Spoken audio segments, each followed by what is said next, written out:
They laughed at her at prom, until one move turned the bullies silent. Aaliyah stood in front of the mirror, smoothing the deep blue satin of her prom dress with trembling hands. The dress wasn't flashy, but it fit her perfectly, elegant, confident, unapologetically her.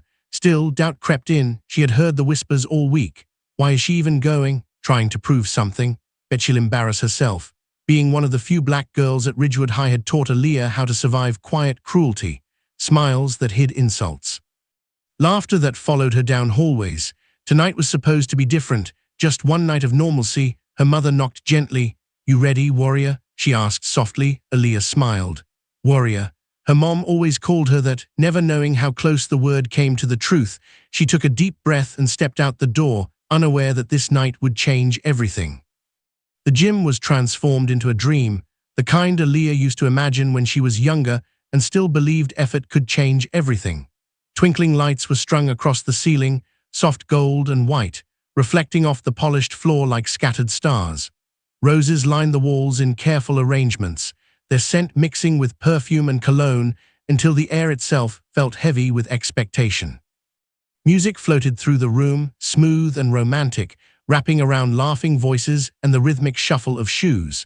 Couples danced close together, hands intertwined, faces glowing under the lights. Cameras flashed constantly, capturing moments that would be framed, posted, remembered. For a moment, just one fragile, dangerous moment, Aaliyah allowed herself to believe she belonged here too. She smoothed her dress, feeling the unfamiliar fabric beneath her fingers, and took a breath as if the night might finally offer her something gentle. Then she heard it. A sharp laugh cut through the music, too loud, too deliberate, the kind that wasn't born from joy but from cruelty sharpened into sound. Her stomach tightened before she even turned around. She already knew. Jessica and her group stood near the edge of the dance floor, perfectly placed like a trap. They blocked Aaliyah's path without touching her, their bodies angled just enough to make it clear she wasn't welcome to pass. Their dresses were flawless, their hair styled to perfection, their smiles polished and cruel, like glass-hiding blades. Jessica's eyes dragged slowly over Aaliyah's dress, lingering, judging, searching for weakness. "Wow," she said, voice sweet and sharp at the same time. "Did you borrow that or steal it?" The words landed hard, heavy with implication, and the girls around her burst into laughter, loud and eager, feeding off the moment like it was entertainment designed just for them. Someone nearby whispered, not even bothering to lower their voice, "She looks lost." Another snicker followed. Aaliyah felt heat rise in her chest, a familiar burning that crawled up her throat and threatened to spill into her eyes. Dozens of gazes turned toward her, some curious, some amused, some uncomfortable, most indifferent. Teachers stood along the walls, pretending to supervise, their eyes sliding away the second they realized what was happening. They saw it. They always did. And they always chose silence, just like always. Her hands trembled at her sides, nails digging into her palms as memories crowded in, hallway whispers, mocking glances, laughter that followed her like a shadow she could never escape. She could walk away, she should walk away. That was the rule she'd learned early. Don't react, don't give them what they want, disappear if you can.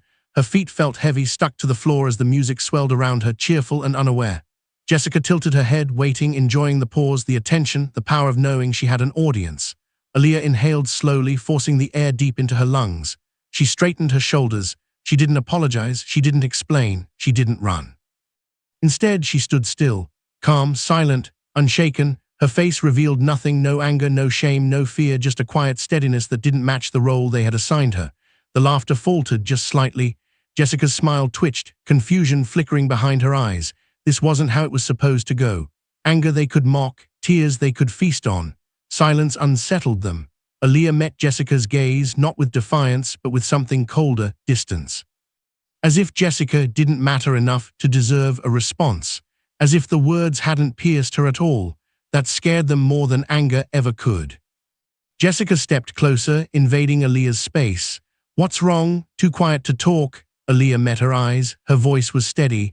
"I'm here for prom, same as you." Jessica scoffed and shoved her shoulder, just enough to test her. The music faltered. Gasps rippled through the room. That shove unlocked memories Aaliyah never shared. Early mornings in a small dojo, bruised knuckles wrapped in faded tape. The sharp scent of sweat and wood, disciplined breathing counted in silence.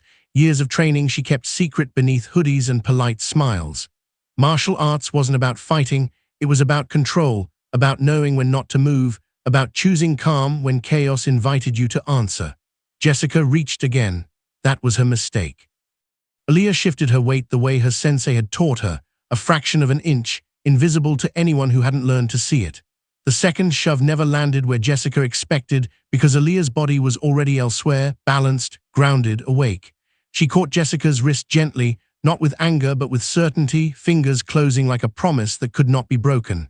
The room held its breath. Jessica laughed, sharp and brittle. "Let go," she snapped, tugging hard, but the grip didn't change. Aaliyah leaned in, her voice low enough that only Jessica could hear. "I don't want trouble," she said, and meant it, "but I won't be pushed." The words carried more weight than any threat. Jessica twisted again, trying to yank free, and that tension was all Aaliyah needed. She turned the wrist just enough to remind Jessica of anatomy, of limits, of the thin line between confidence and pain. It wasn't a throw, wasn't a strike, just a lesson delivered with restraint. Jessica's breath hitched. The crowd murmured. Someone whispered Aaliyah's name like a question. Aaliyah released her immediately, stepping back, hands open, posture relaxed, as if nothing had happened at all. The DJ fumbled, then the music resumed, uncertain at first, then louder, filling the gaps where drama had tried to live. Jessica stared, shock flickering across her face, the mask slipping. She had expected fear, tears, maybe a scene. She had not expected stillness. "What was that?" she demanded, rubbing her wrist, pride wounded more than skin. Aaliyah glanced around at the glittering lights, the dresses, the watching eyes, all of it suddenly distant. "Nothing," she said softly, "just me." And in that moment, people began to see her differently. Not the quiet girl who kept to the edges, not the scholarship kid who never caused trouble, but someone with depth, with a history written beneath the surface. Aaliyah felt the old calm settle in her chest, the steady rhythm of breath in, breath out. She hadn't come to prove anything. She had come to dance, to exist, to let one night be simple. As she turned away, she caught her reflection in the mirrored wall, eyes clear, shoulders relaxed, power contained. The girl they thought they knew faded, replaced by someone truer, someone earned. Behind her, Jessica said nothing. Sometimes silence was the loudest victory of all. In one smooth motion, Aaliyah stepped aside, twisted Jessica's wrist, and guided her to the floor. Not violently, not cruelly, but decisively, like closing a door that should never have been forced open. Jessica yelped as her balance vanished, heels skidding uselessly against the polished floor, shock replacing arrogance in a heartbeat. The room froze as if time itself had been commanded to stop. Aaliyah released her immediately and stepped back, hands open, posture relaxed, calm as still water after a stone has sunk beneath the surface.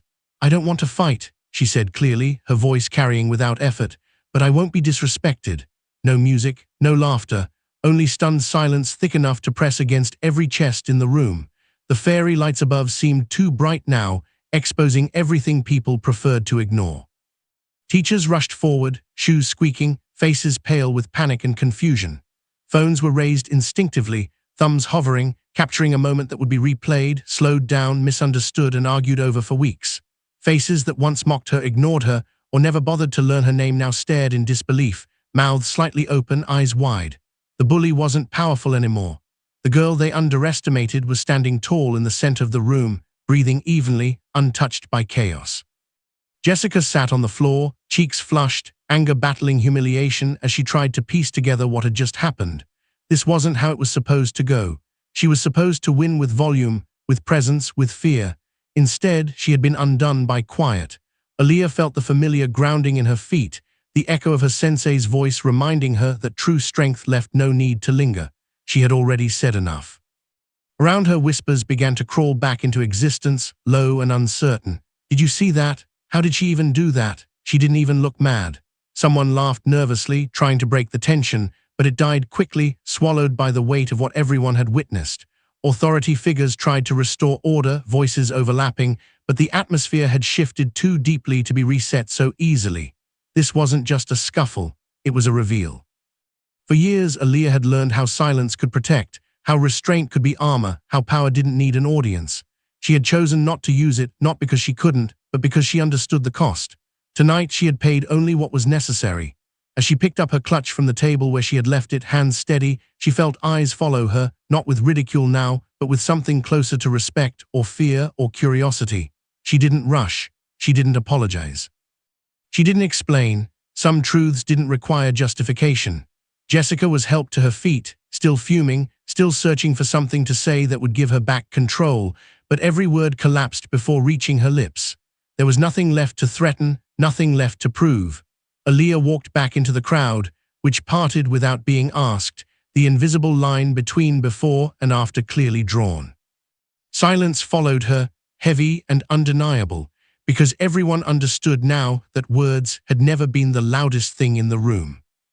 The principal pulled Aaliyah aside with the practiced seriousness of someone who had broken up 100 conflicts before, already bracing himself for tears, excuses, or a rehearsed story that bent the truth just enough to survive.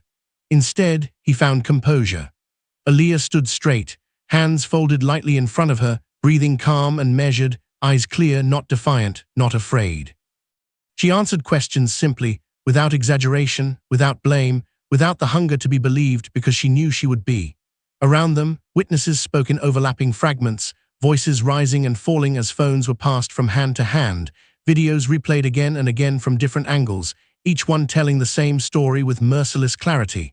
There was no shouting, no wild swing, no retaliation fueled by rage. There was only control.